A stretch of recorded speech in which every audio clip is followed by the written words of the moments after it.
नमस्कार। एकता शान्ति र संस्कारको संवाहक कालिका एसडीमा तपाईलाई स्वागत छ।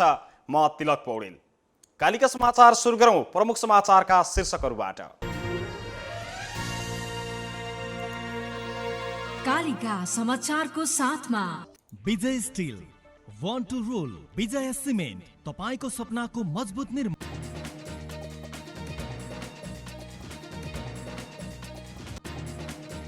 नेपालमा थप 927 जनामा कोरोना संक्रमणको पुष्टि, कुल संक्रमितको संख्या 36,400 नाग्यो। भोलि बस्ने भनिएको सत्तारूढ दल नेकपाको सचिवालय बैठकै स्थगित, कार्यदलको प्रतिवेदनमाथि छलफल गर्ने गरी आगामी 18 गते पुनः बस्ने निर्णय।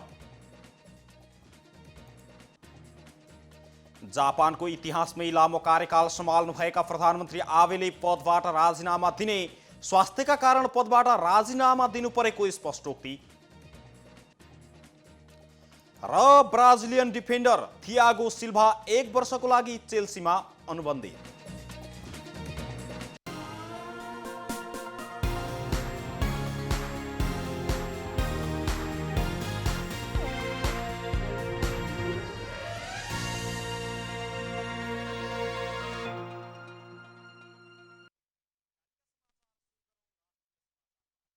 कोरोना भाइरस अर्थात् कोभिड-19 को संक्रमणबाट थप 12 जनाको मृत्यु भएको छ।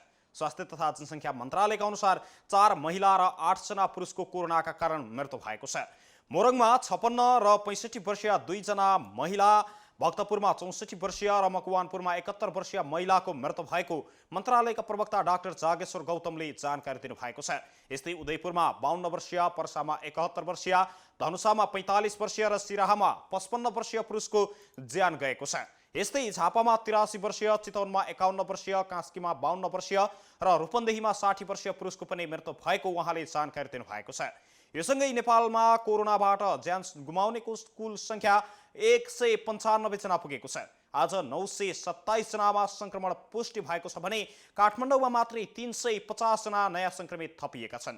आजसम्म कुल संक्रमितको संख्या 36,456 जना पुगेको पनि बताइएको छ। यस्तै पीसीआर विधिबाट 10,229 जनाको परीक्षण भएको छ। आजसम्म 6,58,110 जनाको पीसीआर परीक्षण गरिएको मन्त्रालयका प्रवक्ता डाक्टर गौतमले जानकारी दिनुभएको छ। यस्तै आज देशभरि सक्रिय संक्रमितको संख्या 16,019 जना रहेको छ भने स्वास्थ्य तथा जनसङ्ख्या मन्त्रालयले कोरोना उपचारका लागि केन्द्रीय अस्पतालमा 1,000 बेड, प्रादेशिक अस्पतालमा 1,957 र 649 पालिकामा हरेकमा 5 बेडका अस्पतालका दरले 3,245 बेड थप गरेको छ। मन्त्रालयले यो जनशक्ति सहितको भौतिक पूर्वाधार थप गरेको पनि जानकारी दिएको छ। त्यस्तै कोभिड उपचारमा समन्वय गर्ने सिलसिलामा स्वास्थ्य मन्त्री भानुभक्त ढकाल सहित नेपाल चिकित्सक संघ, स्वास्थ्यकर्मी संघ, नर्सिङ संघ लगायतको बैठक बसेर केही स्वास्थ्य सम्बन्धी निर्णय समेत गरेको जनाइएको छ। यस्तै आज थप 3वटा अस्पताललाई कोभिड-19 अस्पतालका रूपमा सूचीकृत गरेको पनि स्वास्थ्य मन्त्रालयका प्रवक्ता डाक्टर गौतमले जानकारी दिनुभएको छ। त्यसरी सूचीकृत हुने अस्पतालहरूमा वीरगञ्जको नेशनल मेडिकल कलेज, टिचिङ अस्पताल, काठमाडौँको कान्तिपुर र जनमैत्री अस्पताललाई पनि कोभिड-19 अस्पतालमा सूचीकृत गरिएको छ। चितवनमा एकै दिन 3 जना कोरोना संक्रमितको ज्यान गएको छ। भरतपुर अस्पताल, चितवन मेडिकल कलेज र पुष्पाञ्जली अस्पतालमा उपचार गराइरहेका एक जना संक्रमितहरूको ज्यान गएको छ। भरतपुर अस्पतालको कोभिड-19 क्लिनिकल कोअर्डिनेटर डाक्टर प्रमोद पौडेलका अनुसार कोभिड आइसियूमा उपचाररत गोर्खा आबुखैरेनी 16 का 38 वर्षीय पुरुषको ज्यान गएको हो। उनी 6 गते अस्पतालमा भर्ना भएका थिए भने 10 गते उनीमा कोरोना संक्रमण पुष्टि भएको थियो। ती व्यक्तिको आज दिउँसो 2:30 को समयमा ज्यान गएको अस्पताल स्रोतले जानकारी दिएको छ। पुष्पाञ्जली अस्पतालमा 51 वर्षीय पुरुष र चितवन मेडिकल कलेज सीएमसीमा 71 वर्षीय महिलाको ज्यान गएको बताइएको छ भने भरतपुर 2 क्षेत्रपुरका ती पुरुष श्वास प्रश्वासमा समस्या आएपछि पुष्पाञ्जली अस्पतालमा भर्ना भएकोमा 8 गते संक्रमण पुष्टि भएको थियो। अस्पतालका COVID-19 focal person doctor Sandeep पाण्डेले संक्रमित ती व्यक्तिको आज बिहान 10 बजेको समयमा निधन भएको जानकारी दिनुभएको छ। यस्तै यता हेटौडाका एकजनाको पनि कोरोना संक्रमितको कारण ज्यान गएको छ। चितवन मेडिकल कलेज सीएमसीमा उपचाररत हेटौडा 19 मकवानपुरका 71 वर्षीय महिलाको आज बिहान ज्यान गएको हो। बिहान 6:50 को समयमा उनको ज्यान गएको बताइएको छ। अस्पतालका निर्देशक डाक्टर दयाराम लम्सालका अनुसार श्वास प्रश्वासको समस्या भई जटिल अवस्थामा इमर्जेन्सी विभागमा उपचारका लागि गत 7 गते बिहान उनी अस्पतालमा आएकी थिइन्। मृतक दम र निमोनियाको समेत बिरामी थिइन्। यो सँगै चितवनमा शुक्रबार मात्रै ज्यान गुमाउनेको संख्या 3 जना पुगेको हो। हालसम्म कोरोनाका कारण चितवनमा मात्रै 9 जनाले ज्यान गुमाएका छन्, जसमध्ये चितवनका 4 र 3 जना मकवानपुर तथा 1 जना गोर्खा र कैलालीका रहेको पनि बताइएको छ। विभिन्न सञ्चार माध्यममा कार्यरत सञ्चारकर्मीहरूको आज कोरोना परीक्षणका लागि स्वाब सङ्कलन गरिएको छ। स्वास्थ्य तथा जनसङ्ख्या मन्त्रालयको समन्वयमा विभिन्न सञ्चार संस्थाहरूमा अर्थात् सञ्चार माध्यमहरूमा कार्यरत सञ्चारकर्मीहरूको आज पीसीआर परीक्षणका लागि स्वाब सङ्कलन गरिएको हो। विभिन्न सञ्चार माध्यममा कार्यरत पत्रकारहरूलाई कोरोना संक्रमण देखिन थालेपछि आज उपत्यकामा करिब 200 जना पत्रकारहरूको कोरोना परीक्षणका लागि स्वाब सङ्कलन गरिएको छ। देशका विभिन्न प्रयोगशालामा भइरहेको परीक्षणमा सञ्चारकर्मीमा समेत कोरोना संक्रमण पोजिटिभ देखिन थालेपछि मन्त्रालयले उपत्यकामा पनि परीक्षणका लागि आज समन्वय गरेको हो। देशभरि पछिल्लो समय संक्रमणको दर बढिरहेको छ र पहिलो पंक्तिमा रहेर काम गर्ने स्वास्थ्यकर्मी सुरक्षाकर्मीसँग सञ्चारकर्मीहरू पनि जोखिममा रहेपछि उपत्यकामा 200 जनाको परीक्षण गरिएको जानकारी दिइएको छ। उपत्यका लगायतका देशका विभिन्न ठाउँमा पछिल्लो समय कोरोना संक्रमण बढ्दो दरमा रहेको छ भने स्वास्थ्य तथा जनसङ्ख्या मन्त्रालयले हिजो नियमित प्रेस ब्रिफिङको क्रममा दिएको जानकारी अनुसार देशभरिका कोरोनाबाट 183 जनाको ज्यान जाने क्रममा हिजोसम्म 183 जनाको ज्यान गएको थियो भने आजसम्म 195 जना पुगिसकेको छ। 35,529 जना संक्रमित रहेकोमा 20,073 जना संक्रमण मुक्त भएर घर समेत फर्किसकेका छन्। अझै पनि 15,273 सक्रिय संक्रमितहरू उपचाररत रहेका छन्। देशभरि कोरोना संक्रमण र मृत्युदर बढ्दै गएपछि सरकारले संघ, प्रदेश र स्थानीय तहमा गरी 6,000 भन्दा बढी बेड थप गरेको छ।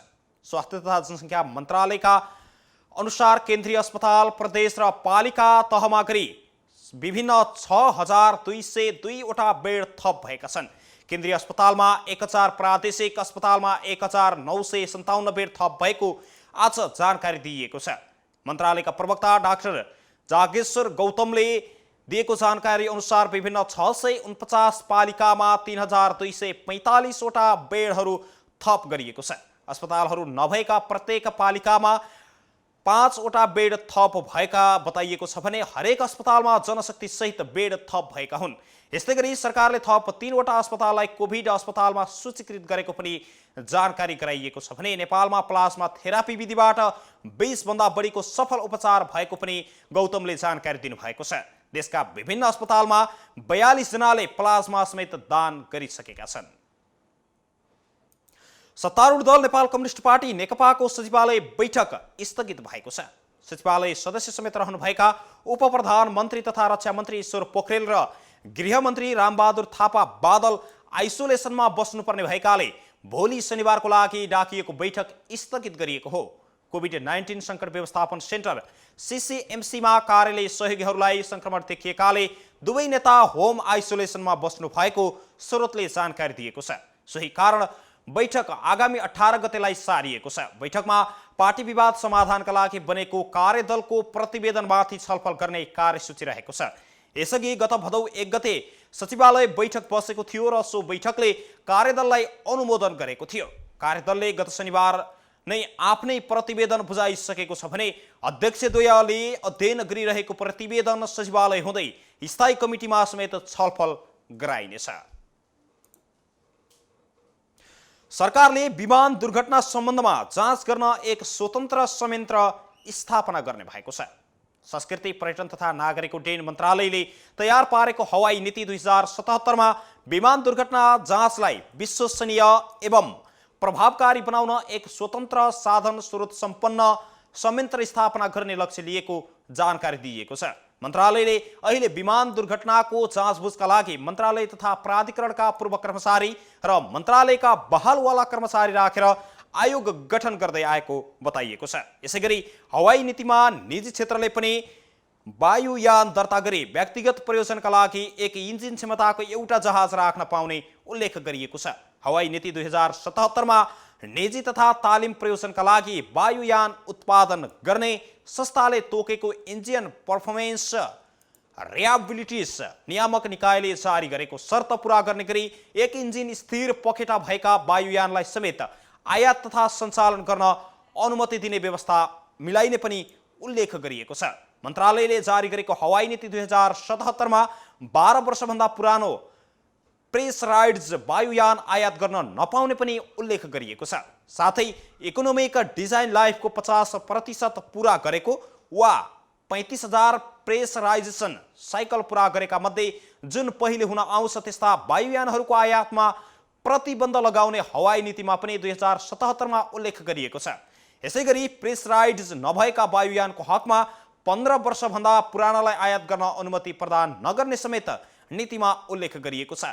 नीतिमा हवाई यातायात संरचनाको जस्तै विमानस्थल क्षेत्रभित्र पर्ने सडक, रेलमार्ग, टर्मिनल भवन, कार्गो कम्प्लेक्स जस्ता पूर्वाधारहरूको विकास तथा सञ्चालन स्वदेशी तथा विदेशी निजी क्षेत्रको लगानीलाई प्रोत्साहन गर्ने उल्लेख गरिएको छ।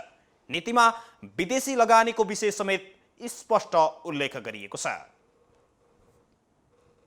शहरी विकास राज्य मन्त्री रामवीर मानन्दर र काठमाडौँ महानगरपालिकाका प्रमुख विद्या सुन्दर साक्य सहितको टोलीले आज रानी पोखरी पुनर्निर्माणको स्थलगत निरीक्षण गरेको छ। आज शहरी विकास राज्य मन्त्री र काठमाडौँ महानगरपालिकाका प्रमुख सहितको टोलीले रानी पोखरी पुनर्निर्माणको निरीक्षण गरेको हो। निरीक्षणका क्रममा शहरी विकास राज्य मन्त्री मानन्दरले कोभिड महामारी कायम रहे पनि रानी पोखरीको पुनर्निर्माण कार्य सम्पन्न गरी उद्घाटन गरिने बताउनु भएको छ। उहाँले रानी पोखरी ऐतिहासिक, सांस्कृतिक, पुरातात्विकसँग मात्र नजोडिएर प्रेम कहानीसँग समेत जोडिएकाले काठमाडौँवासीको गौरव र जीवनसँग जोडिएको बताउनुहुन्छ। उहाँले रानी पोखरीको पुनर्निर्माणलाई महत्त्व दिएर काम गर्न आग्रह समेत गर्नु भएको छ। उहाँले कुनै समस्या भए मन्त्रालयबाट सक्दो सहयोग हुने प्रतिबद्धता समेत व्यक्त गर्नुभयो। यस्तै महानगरपालिकाका मेयर साक्यले विज्ञ टिमको सुझाव अनुसार प्रताप मल्लकालीन शैली, स्वरूप र निर्माण सामग्री प्रयोग गरी रानी पोखरी बनाउने प्रतिबद्धता सुनाई उपभोक्ता समिति मार्फत काम गराइएको बताउनु भएको छ। समितिका अध्यक्ष अजय स्थापितले आफूहरूको यस काममा अनुभव नभए पनि स्थानीय स्तरमा देखिएका समस्या र अवरोधलाई मिलाउँदै कामलाई अगाडि बढाइएको बताउनु भएको छ। समितिका सचिव रोशन तुलाधारले करिब 25 करोड रुपैयाँ बराबरको बजेटबाट रानी पोखरीको पुनर्निर्माण सम्पन्न हुने बताउनुभयो। यसअघि रानी पोखरीको पुनर्निर्माणको काम महानगरपालिकाले आफै गर्दा यसको शैली र पुरातात्व बिगारेको भन्दै विवाद उत्पन्न भएपछि राष्ट्रिय पुनर्निर्माण प्राधिकरण मार्फत उपभोक्ता समितिले काम सुरु गरेको हो।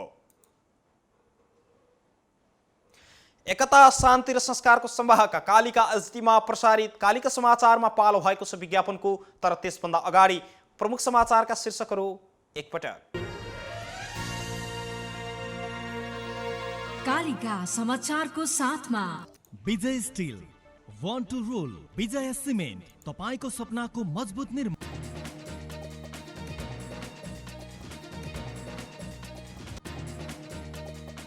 नेपालमा थप 927 जनामा कोरोना संक्रमणको पुष्टि, कुल संक्रमितको संख्या 36,400 नाघ्यो।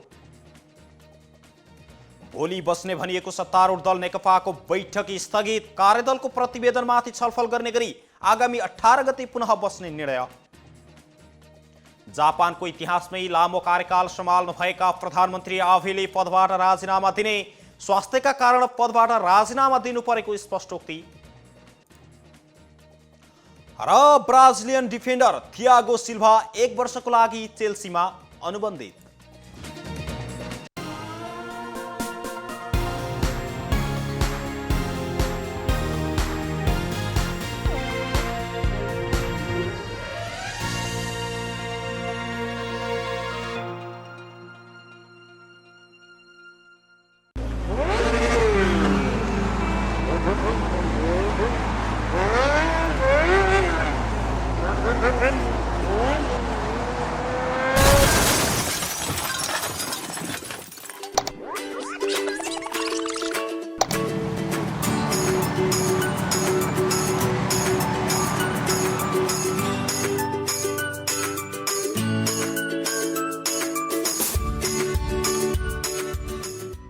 विश्वास कुनै पनि बेला ढल्न सक्छ।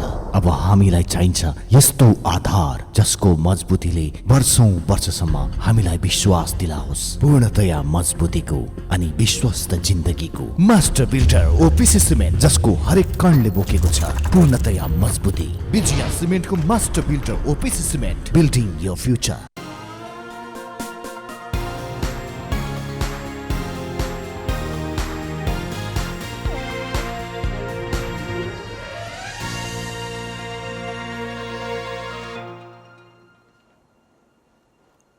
विज्ञापनपछि कालिका समाचारमा पुनः स्वागत छ। अब स्थानीय समाचार।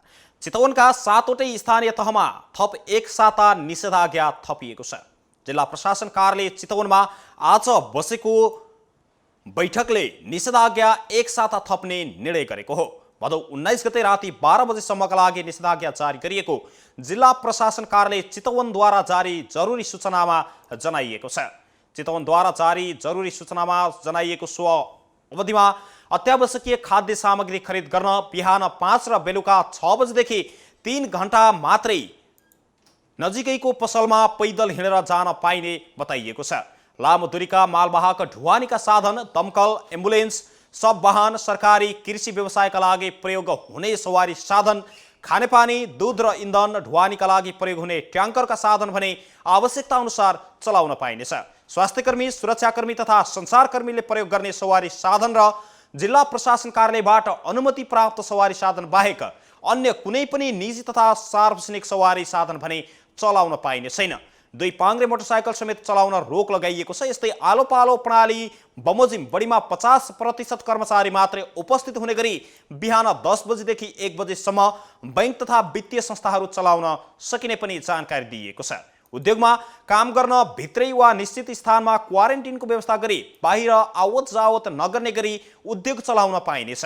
पहिलो चरणको निषेधाज्ञा साउन 30 गतेदेखि लागू हुने गरी महानगरमा घोषणा गरिएकोमा साउन 32 गते रातिदेखि भदौ 5 गतेसम्म माडी बाहेकका 6वटा स्थानीय तहमा सुरुवातमा लगाइएको थियो। प्रशासनले भदौ 6 गतेदेखि 12 गते राति 12 बजेसम्म लागू हुने गरी दोस्रो चरणको निषेधाज्ञा सबै स्थानीय तहमा लगाएको थियो। कोरोना संक्रमणको जोखिम अझै बढ्दै गएकाले निषेधाज्ञाको अवधि बढाउनु परेको प्रमुख जिल्ला अधिकारी नारायण प्रसाद भट्टराईले बताउनु भएको छ। कालिका समाचारमा अब अर्थ समाचार।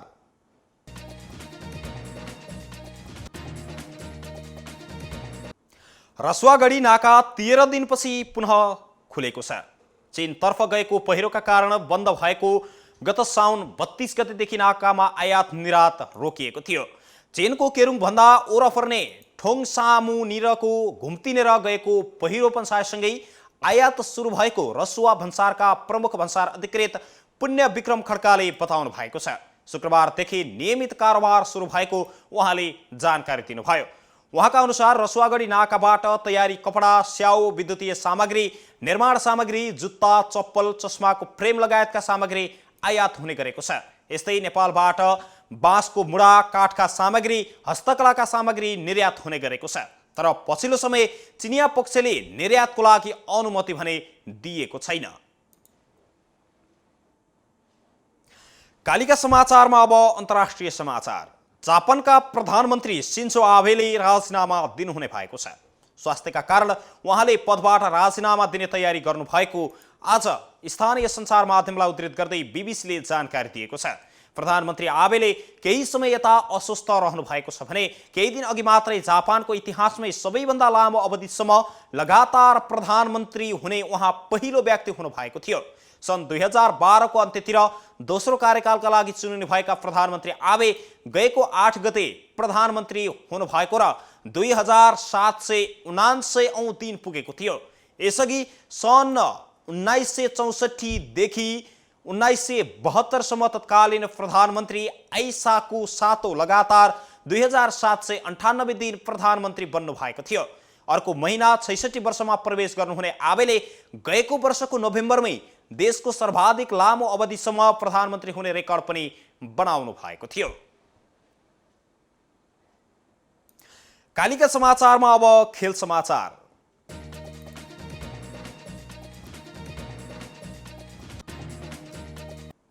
फ्रान्सेली club Paris Saint Germain PSG छाडेका Brazilian defender Thiago Silva English club चेल्सीमा अनुबन्धित भएका छन्। PSG सँग सम्झौता सकिएपछि प्री एजेन्ट बनेका सिल्भाले चेल्सीसँग 1 वर्षको सम्झौता थप गरेका हुन्। क्लबको चाहना अनुसार अर्को 1 वर्ष सम्झौता थप गर्न पाउने प्रावधान रहेको छ।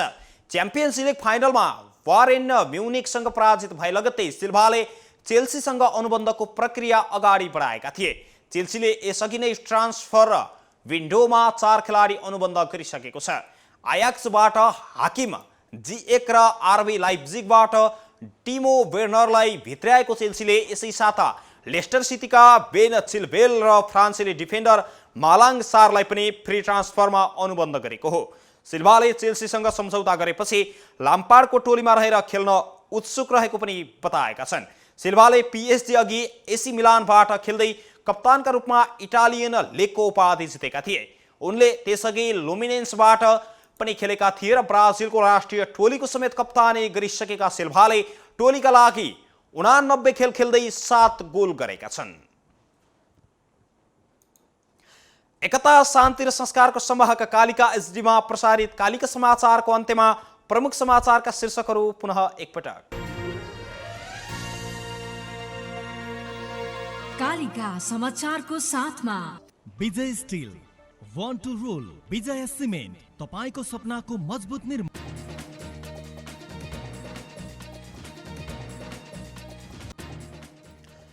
नेपालमा थप 927 जनामा कोरोना संक्रमणको पुष्टि, कुल संक्रमितको संख्या 36,400 नाग्यो। भोलि बस्ने भनिएको सत्तारूढ दल नेकपाको सचिवालय बैठक स्थगित, कार्यदलको प्रतिवेदनमाथि छलफल गर्ने गरी आगामी 18 गते पुनः बस्ने निर्णय। जापानको इतिहासमै लामो कार्यकाल सम्हाल्नुभएका प्रधानमन्त्री आबेले पदबाट राजीनामा दिने, स्वास्थ्यका कारण पदबाट राजीनामा दिनुपरेको स्पष्टोक्ति। र ब्राजिलियन डिफेन्डर थियागो सिल्भा 1 वर्षको लागि चेल्सीमा अनुबन्धित।